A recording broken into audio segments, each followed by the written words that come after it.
Hi, it's Sarah here from Thriving Solo, and today we're going to dive a bit deeper into the Google Business Profile. This is something that I've talked about in a couple of videos now, and we're going to have a look at how to set it up once and get found every week. It's one of those things that it is a great investment of your time, definitely well worth doing. So we'll have a little look at what's involved. Your Google Business Profile is often the first impression that your clients will get of you. So you need to make sure that everything is as clear as possible. We're going to make sure that you set up the basics, how to avoid common mistakes. It helps to build trust fast. And by the time you've gone through the video, you'll have an idea of what to fill in, what to skip, and what needs a little bit of maintenance monthly.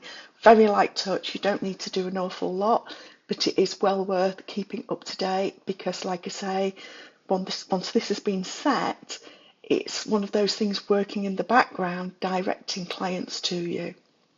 So this video is helpful for solo acupuncturists, physios, chiros, massage therapists, and other sort of one-person practices, whether you're working from a home clinic, a rented room, a multi-practitioner space, or if you do mobile visits.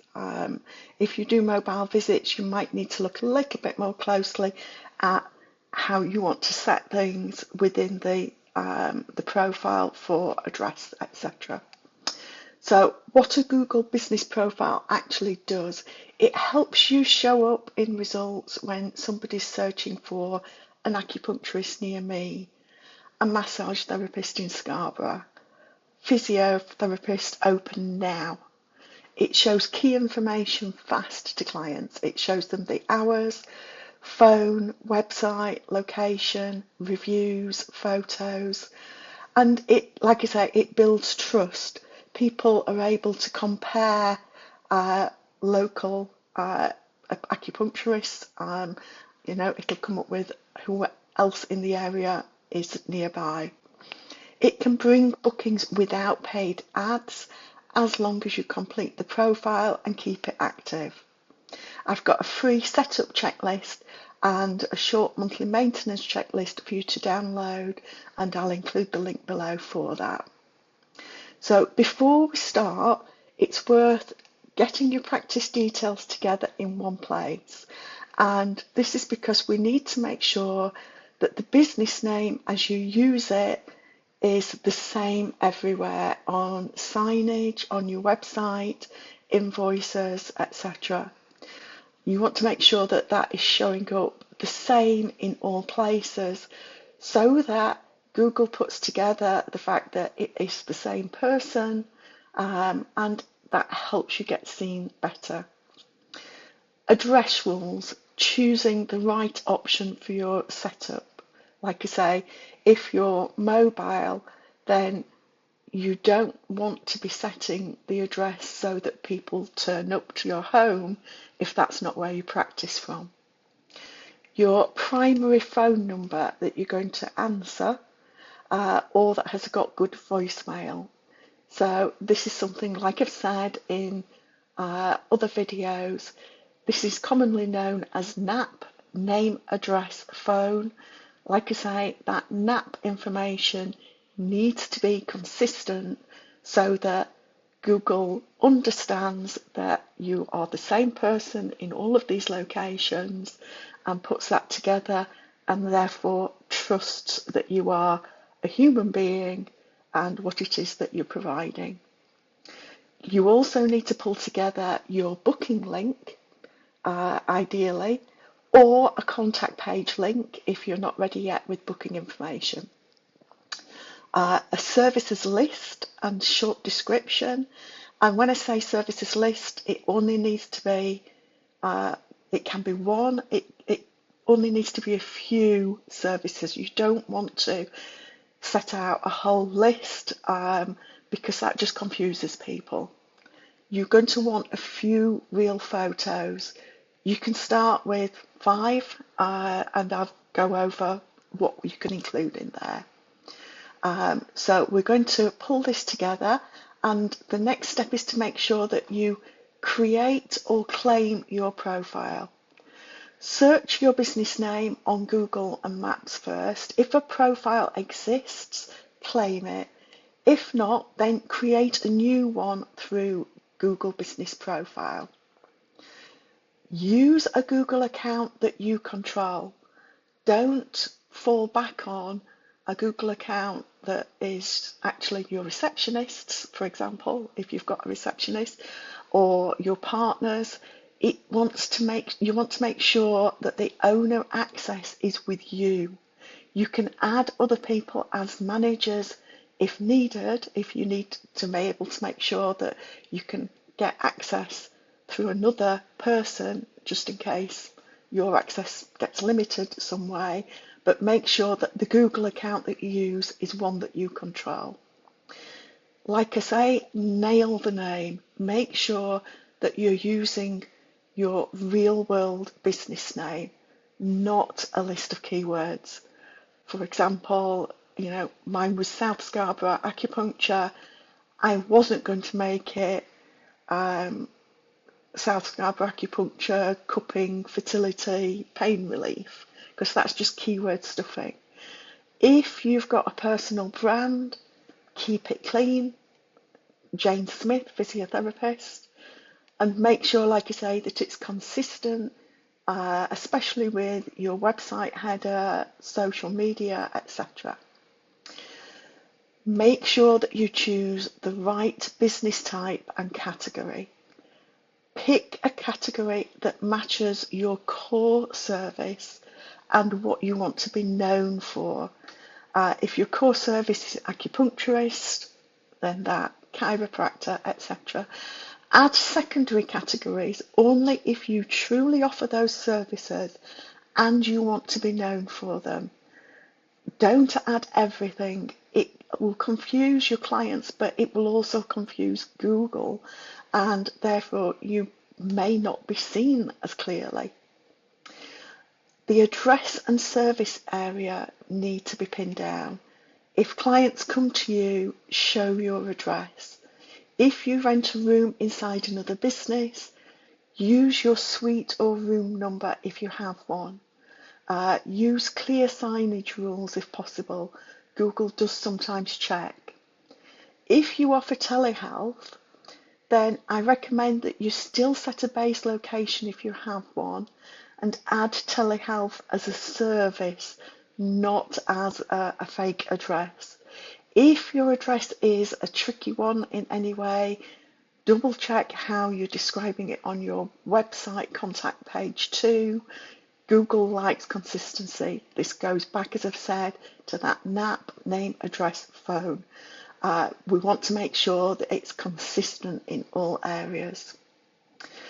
The next thing is to set hours. Set regular weekly hours that match reality. You can use special hours for public holidays, for training days, for planned closures. It's best not to leave holiday hours blank. It can make you look closed or unreliable. If you do limited days, that's fine. Just be clear about it. It's much better to be clear and have people know whether they can contact you or not, whether you're open or not. Your phone, website and booking link, use, like I say, one main phone number, ideally the same as your website. Like I say, that NAP, name, address, phone, consistent across all areas. Add your website link as your main link if you've got a website. Add your best booking link. If you've got an online booking system, use that, that's great. If not, set up a book an appointment page, a contact page if the booking is manual. If your booking page is long or confusing, then I definitely recommend fix that before starting to push traffic to it. Your business description needs to be readable, calm and human. We've already covered this. I'll link back to, making sure that you include who you help, your approach, what a first visit is like, one or two key services, not the full list, something very focused, your location area. Don't include big claims, guarantees, things that will get you into trouble. Don't include walls of text. What I recommend is writing like you speak to a new client. Clear, kind, no hype, just keeping things straightforward and focused. Your services and products, add your core services with short descriptions. So, acupuncture, initial consultation, follow-up appointment, remedial massage, exercise rehab session, whatever is appropriate for your core service. And it's a good idea to give an estimate of the time of an appointment if it's fairly consistent across clients.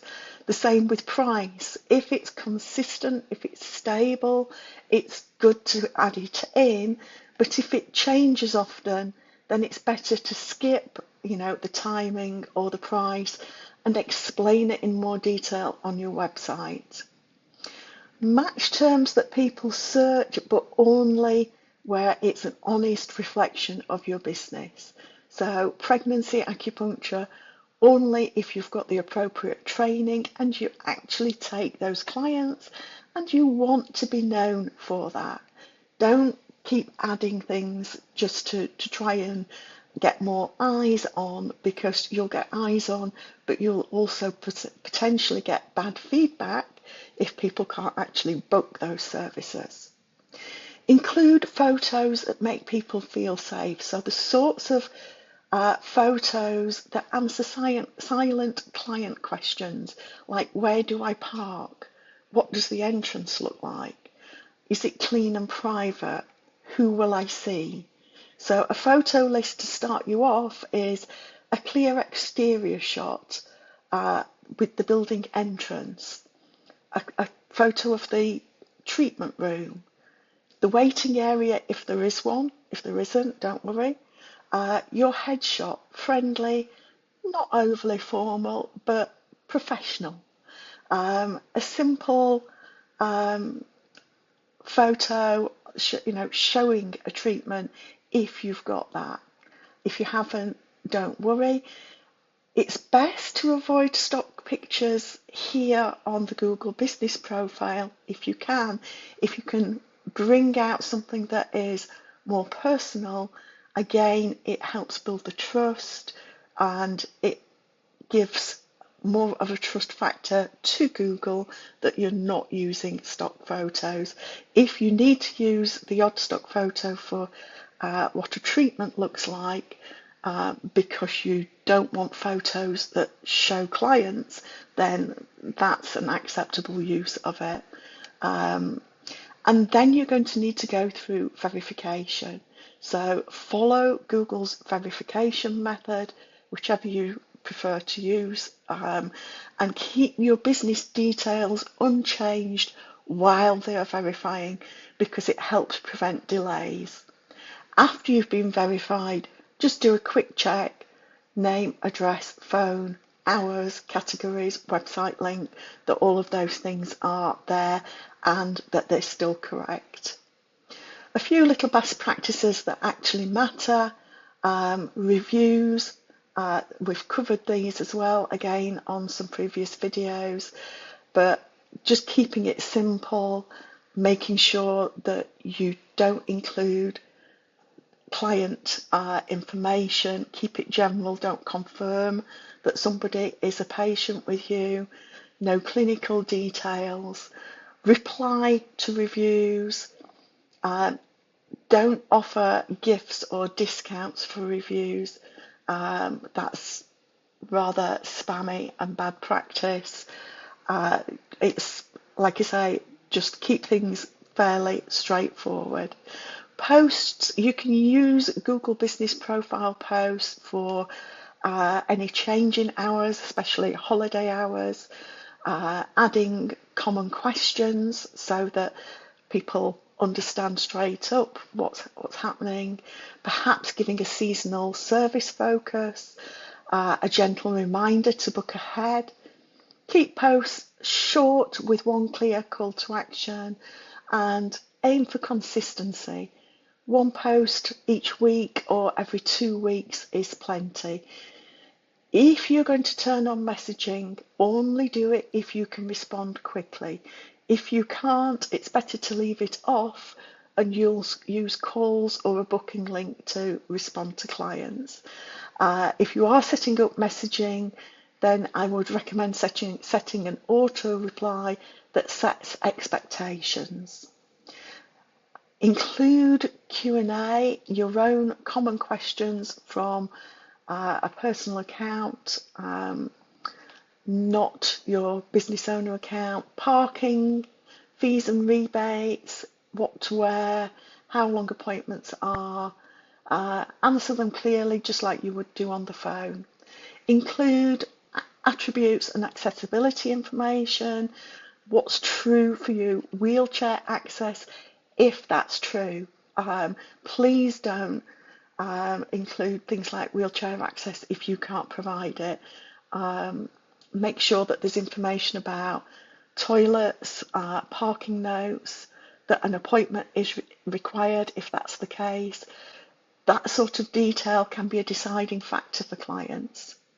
And make sure that if you're in a regulated profession, that you keep your wording aligned with what your board rules are.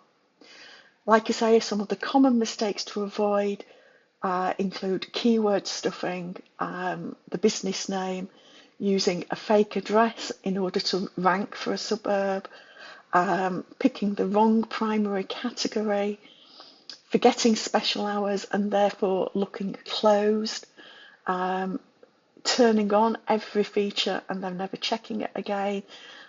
All of these things, ignoring reviews, especially the awkward ones, all of these things can lead to negative reviews. They can lead to losing trust with your clients and also with Google. So a simple maintenance plan for this, weekly, just check your reviews, any new reviews, reply to them, check Q&A, is there anything that can be added there. Monthly, just a 10-minute, add 2 to 5 new photos, post a quick update, confirm hours and that the booking link is correct and works. And every 6 months it's worth rechecking your categories and services. Things may have changed, you may have started to move to a different client group, so it's worth checking those. Update your description if your focus has changed. So I hope that this gives you a good idea of how to set up your Google business profile and why it's worthwhile. Like I say, the checklist is free for you to download, and I hope that it helps you make sure that you go through everything step by step and don't miss anything critical. So open your Google business profile and do a quick completeness check today, or schedule it in if you're just starting out with this, and make sure you've got some time in your diary to add the critical things first, and set a repeating calendar reminder to be able to add photos, check reviews, as I say, on a consistent basis. So thank you for stopping by. I hope this helps you get set up. Like I say, this is something that you're not having to pay for. It's a great resource. Please do make the most of it. Thanks for stopping by.